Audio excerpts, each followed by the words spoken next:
Hello guys, welcome back to my channel IGNOU academy में आपका फिर से स्वागत है। तो हम लोग कवर अप कर रहे हैं अभी जो यूनिट 15 है, early states formation in Deccan and Tamil. ठीक है, तमिल के पार्ट में, डेक्कन के पार्ट में जो भी स्टेट फॉर्मेशन हुआ था, मतलब पहले स्टेट कैसे फॉर्म हुआ था, डेक्कन में कैसे हुआ था, तमिल में कैसे हुआ था, ये सब हम लोगों ने पार्ट 1 में पढ़ा है। जैसे कि मान के चलिए क्या सिस्टम थी, सेंट्रलाइज्ड पावर था, तमिल में क्या था, चीफडम्स थे, मतलब सरदार टाइप के लोग थे। ठीक है, जो इस एरिया का सरदार ये हो गया, इस एरिया का सरदार हो गया, सतवाहना, शतकर्णी, गौतमी पुत्र शतकर्णी, इन सब के बारे में हम लोगों ने काफी ज्यादा नॉलेज हिसाब से या फिर काफी ज्यादा नॉलेज गेन किया था पार्ट 1 में। जैसे कि हम लोग पढ़ रहे हैं ऐसे करके, जैसे ऑब्जेक्टिव, इंट्रोडक्शन, सोर्सेस, अलग अलग पार्ट वाइज पढ़ रहे हैं। तो हम लोगों ने स्टेट फॉर्मेशन तक पढ़ा था। अब हम लोग एंटीसीडेंट्स बाकी वगैरह वगैरह पढ़ेंगे। ठीक है, मैप आप लोगों को मैंने दिखाया था, मैप आप लोग ध्यान से देख लीजिएगा। ये आपका सतवाहना एम्पायर है।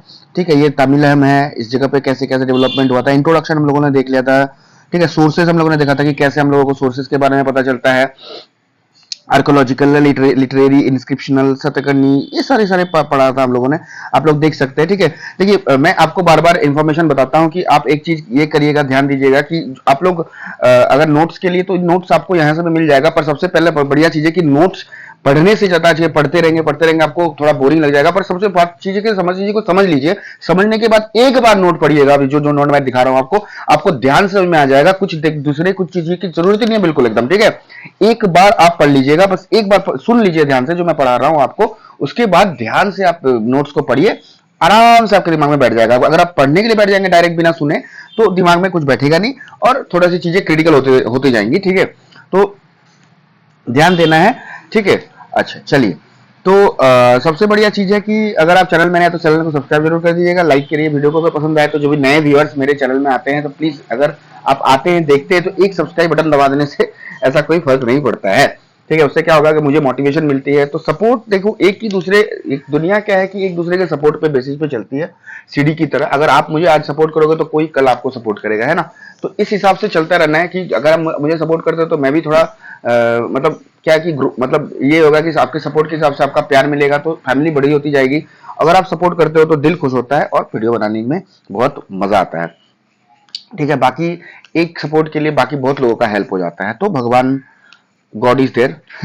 चलिए आगे बढ़ते हैं। हम लोगों ने कल स्टेट फॉर्मेशन तक में पढ़ा था। ठीक है, और मैं जितने भी लेक्चर्स में करूंगा, मैं इंग्लिश में बताऊंगा ज्यादातर लाइंस। ठीक है, ताकि आप लिखना तो आपको इंग्लिश में ही है, हिंदी में तो लिखेंगे नहीं आप। ठीक है, तो लेक्चर्स आपको हिंदी में मैं समझा दूंगा जहां पे समझाने की जरूरत होगी। पढ़ते हैं स्टेट फॉर्मेशन। ठीक है, और थोड़ा सा मुझे सर्दी हुई है, जुकाम लगा है, तो थोड़ा सा एडजस्ट कर लीजिएगा। ठीक है, एंटीसीडेंट्स देखेंगे, एंटीसीडेंट्स के बारे में। The origin of early state formation in Deccan and Tamilaham cannot be understood without studying their antecedents. ठीक है, that is the political and social conditions that existed before the emergence of large kingdoms like Satavahanas. अब antecedents मतलब क्या है basically देखेंगे हम लोग। ठीक है, तो हाँ, जैसे कि मैं बोल रहा था कि एंटीसीडेंट्स मतलब देखेंगे हम लोग कि जैसे कि पुराना जो भी, मतलब विदाउट एंटीसीडेंट्स के बारे में बिना जाने हुए, मतलब ओरिजिन कहां से, एंटीसीडेंट मतलब पुरानी चीजें को बिना जाने में हम लोग कैसे जानेंगे। जैसे कि सोशल पॉलिटिकल कंडीशंस क्या थी, जो लार्ज किंगडम जो सतवाहना थे उसके आने से पहले क्या कंडीशन हुआ करती थी। Pre state societies in the Deccan before the rise of Satavahanas, the Deccan was inhabited by numerous tribal groups and chiefdoms such as the Andhras, Bhojas and Chutus. ठीक है, तो पहले के लोग जो थे, सतवाहना एम्पायर एक बहुत बड़ा एम्पायर है, उसको कवर अप करने से पहले लोग मतलब अलग अलग ट्राइबल ग्रुप्स में डिवाइडेड थे, अलग अलग जगह, जैसे कि Andhras, Bhojas, Chutus. These groups lived in settled agriculture and pastoral communities. ये ग्रुप थी एक सेटल्ड एग्रीकल्चर में रहती थी। सेटल्ड एग्रीकल्चर मतलब क्या, एग्रीकल्चर को प्रैक्टिस करती थी, एक जगह पर बस जाती थी। और पैस्टोरल कम्युनिटीज मतलब चरवाहा जिसको बोलते हैं, often organized on kingship and clan lines. जैसे मैंने बताया था, किंगशिप एक सरदार टाइप का लोग करता था जैसे। ठीक है, और एक क्लैन लाइंस था, मतलब एक इस क्लैन का आदमी है, वो इस क्लैन का आदमी है जैसे। Archaeological sites how shows continuity from the megalith culture 1000 BC to 300 BC into early historic period. ठीक है, मेगालिथ कल्चर प्रैक्टिस होती थी, जब चलता था। ठीक है, the megalith people used iron tools, practiced mixed farming and buried their dead with weapons and pottery, indicating emerging social stratification and surplus production.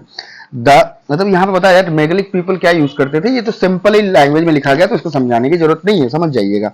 The basic pre conditions for the state formation, ये एक basic condition थी state formation का। With the spread of iron technology agriculture expanded, iron technology जैसे आया agriculture expand हुआ and local chiefs began controlling larger territories. अब local chiefs क्या किया, थोड़ी थोड़ी जगह के बजाय बदौलत मतलब थोड़ी थोड़ी जगह के बजाय और छोड़कर ज्यादा जगह कवर अप करने लगे।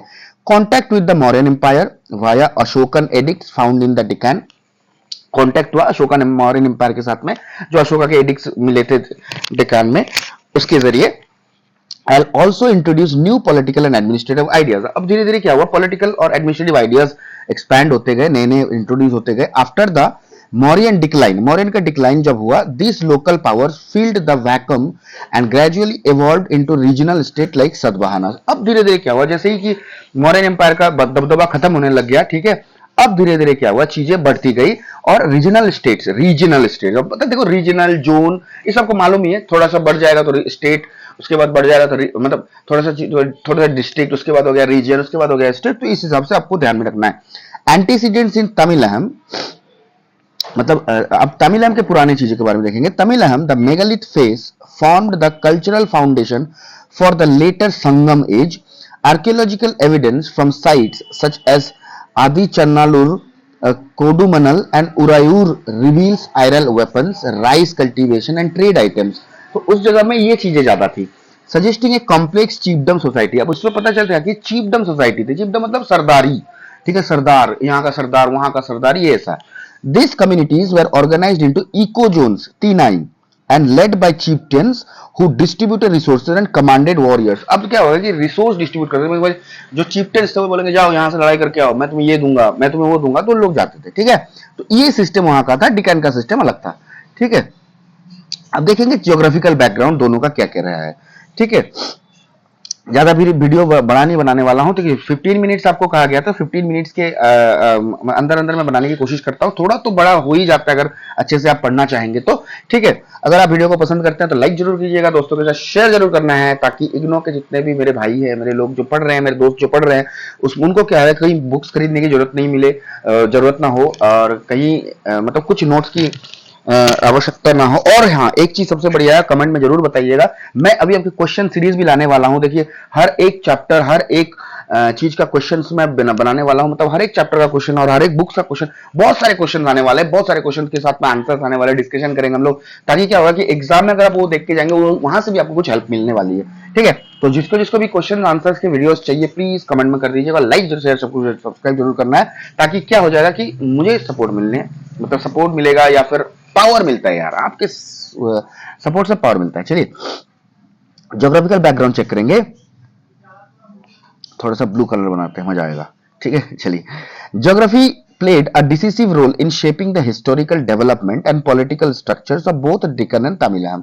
ज्योग्राफी का बहुत बड़ा रोल है स्ट्रक्चर और पॉलिटिकल स्ट्रक्चर डेवलपमेंट करने में, ठीक है। The diverse physical environment influenced settlement patterns, economic activity and the nature of early state formation. देखो ज्योग्राफी जैसा होगा उस हिसाब से लोग बसेंगे, सेटलमेंट पैटर्न बदलेगी, इकोनॉमिक एक्टिविटी चेंज होगी, अगर नदी के पास बैठते हो तो इकोनॉमिक एक्टिविटी बढ़ती है, ठीक है। फर्टाइल लैंड होगा तो एग्रीकल्चर अच्छे से होगा।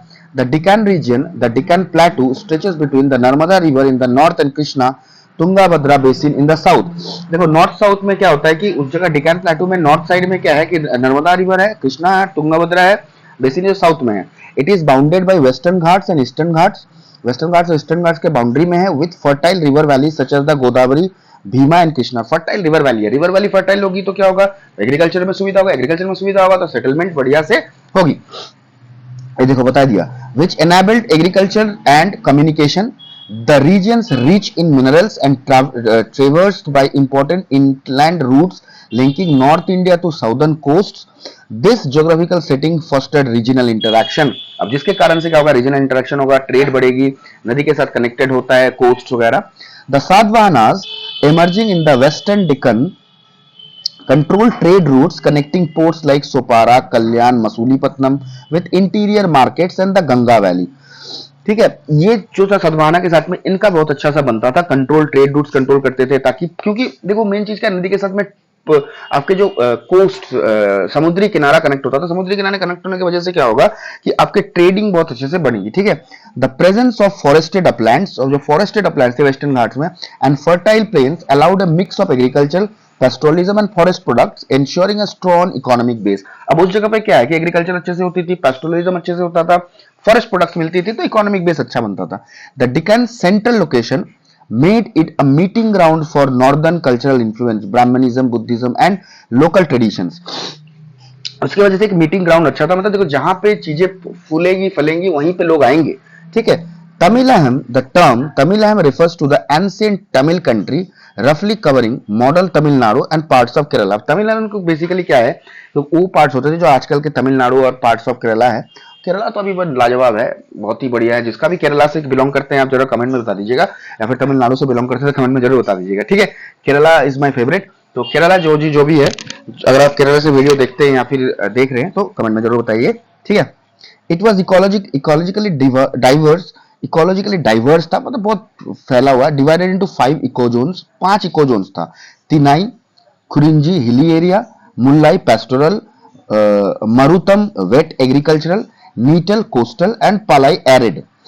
Each supported different occupational and lifestyle, अलग अलग जगह अलग अलग ऑक्यूपेशन में डिवाइडेड था या फिर लाइफस्टाइल सपोर्ट करती थी। ये तो पता ही चलता है, कोस्टल एरिया में अलग चीजें होंगी, आपके फॉरेस्ट एरिया में अलग चीजें होंगी, डिपेंड करता है। This ecological variation produced multiple small पॉलिटीज rather than one centralised state.